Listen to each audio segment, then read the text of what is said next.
Napansin mo din ba, ang dami-dami ng mga laundry shops na nagsusulputan kung saan-saan? What if ikaw mag-supply sa kanila ng mga sabon na gagamitin nila? So tara, tuturuan kita kung paano gumawa ng malupit na liquid detergent at syempre, pwedeng-pwede mo lagyan ng sarili mong brand. At bukod dyan, bibigyan pa kita ng mga tips kung paano mo mas pagagandahin ang iyong liquid detergent. So ngayon, magtimpla na tayo ng liquid detergent. Ang kailangan natin, syempre, yung ingredients, yung kit kung saan natin mabibili dito sa shop na to, dito sa shop namin. Huwag kayong maliligaw, okay? So, ito yung gagamitin natin na kit for liquid detergent. At syempre, kailangan natin ng timba at panghalo. At syempre, 14 liters ng malinis na tubig. Huwag kayong magkukulang or sasobra sa tubig para maganda ang quality ng liquid detergent natin. So, buksan na natin tong kit.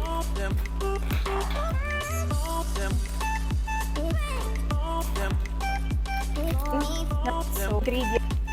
And syempre, may instruction na kasama, kaya napakadali lang timplahin kasi may susundan ka na. Basahin mo muna itong maigi bago ka mag-start magtimpla, okay? Wala na natin. So, ang pinakauna nating ibubuhos ay yung 45 bubble booster. So, ito yung magiging pampabula ng ating liquid detergent. So, ikalat lang natin siya sa tubig. Pangalawa naman, ito yung foaming agent. Actually, pampabula din to. So, napakarami nating chemicals na ginagamit pampabula ng ating liquid detergent. Kaya napakaganda talaga ng quality nito. Okay? Tapos, ibubuhos na rin natin ang surfactant, which is, ito yung pinaka-importanteng ingredient ng lahat ng panglinis, dishwashing liquid, liquid detergent, multipurpose. So, ito yun. Gugupitin lang natin siya ng maliit. Huwag malaki, okay? Tapos, ibubuhos natin ng paikot sa timba. Ayan. Make sure na sisimutin natin lahat ng laman ng kit kasi formulated na to. Hindi pwedeng magbago or mabawasan or madagdagan.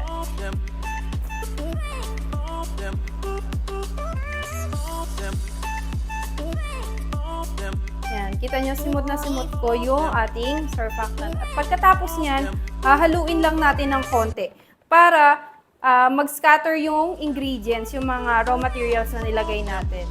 Tapos, after natin haluin ng kaunti, ibababad na natin siya ng 10 to 20 minutes. Actually, the more na ibabad mo siya ng matagal, mas madali siyang matutunaw. So, after 20 minutes, balikan na natin yung mixture at syempre, hahaluin na natin siya.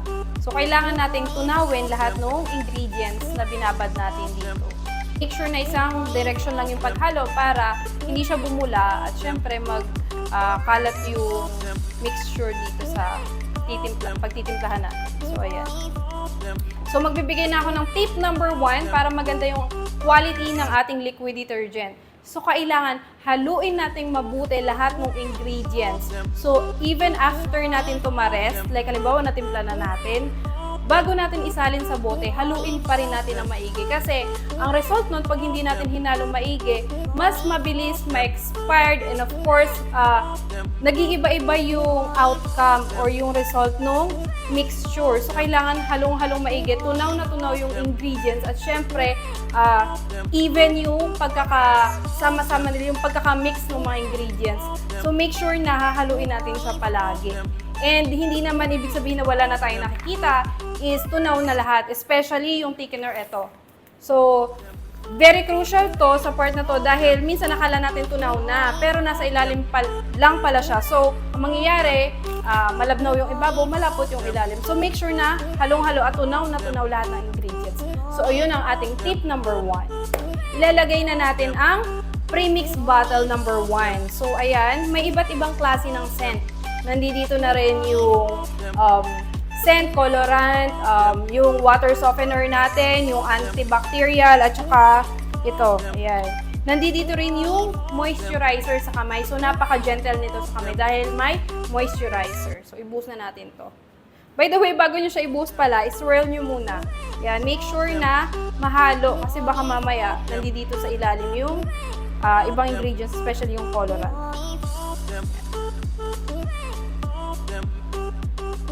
So, simutin natin siya.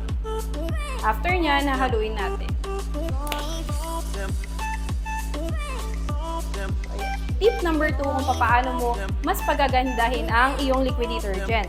So, kailangan kung gumawa tayo ng liquid detergent na ang scent ay yung Sunrise, ganyan, kailangan yung Fabcon natin and yung linen spray natin ay Sunrise din yung scent. So, para mas malakas yung scent, yung amoy, yung para na siyang perfume, ganun katindi yung amoy niya kasi yung ginamit mong powder or liquid detergent is Sunrise scent, and then yung Fabcon mo is Sunrise scent din, then yung linen spray mo ay Sunrise scent din. Napapanahon to, bakit? Kasi ngayon tag-ulan, ang hirap-hirap magpatuyo ng damit, tapos pag natuyo siya, minsan may hindi pa magandang amoy. So make sure na gagamitin natin yung tatlo na yun, liquid detergent, Fabcon, and yung linen spray.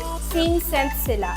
So yun. Okay, so proceed na tayo sa step number 3 kung saan ilalagay natin ang premix bottle number 2. Kung saan nandito naman yung degreasing agent at yung stain remover. So ayan, napakadami niyan. Napakabisa. Napakagandang gamitin ito.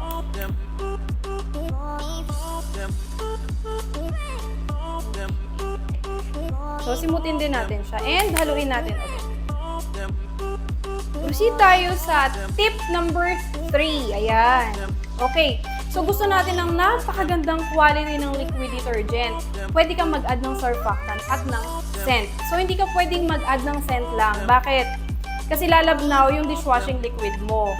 So, para balance siya, lumapot yung liquid detergent mo, kailangan mag-add ka rin ng surfactant. So, dapat dalawa siya, scent and surfactant, para napakaganda ng quality. Okay, so pagkatapos natin tunawin lahat ng ingredients, ngayon, nandito na tayo sa pinakahuling ingredients na ilalagay natin. Yun ang thickener. Ito yung magpapalapot ng ating liquid detergent. And so, maliit lang na butas and then, bubuhos natin siya ng pakunti-kunti at hahaluin natin ng dahan-dahan. Yan. Tapos, make sure na halong-halo at tunaw na tunaw yung ingredient na to. Okay, ibibigay ko na din yung tip number 4. So, kahit napakaganda ng quality ng ating liquid detergent, pero kung hindi natin ito gagamitin sa tamang paraan, hindi siya magiging effective. So, ngayon, yung tip ko sa inyo is, kapag tough stain yung gagamitin natin, kailangan ilalagay nyo siya directly dun sa tela or dun sa damit. Hindi na natin siya like ibababad na sa tubig, ganyan. Ilagay nyo na mismo yung liquid detergent na pure and concentrated doon sa damit. Tapos, tsaka nyo siya i-rub or ibabad. Ayan. Tapos, tip number 5. Ayan, napaka-importante nito. Again, hindi magiging effective kung hindi natin gagamitin ng tama ang mga panlinis natin. So, may tamang sukat lang yan ng tubig kung hanggang ilan yung tubig at ilang liquid detergent yung kailangan natin.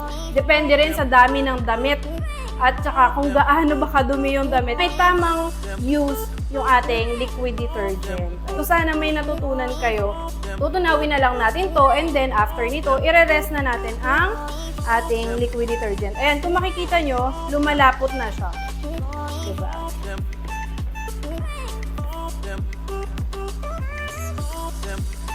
So again, make sure na tunaw na lahat ng ingredients bago natin siya ipahinga. At bago natin siya isalin sa bote, kailangan haluin muna natin ng maigi para mag-mix evenly yung mga ingredients. Ayan. Ayun. So maraming salamat sa pagsama niyo sa akin. Mga kaways, marami pa kayong pwedeng matutunan gaya ng Fabcon at linen spray. Please like and subscribe for more. At lagi nating tandaan, you can do it yourself.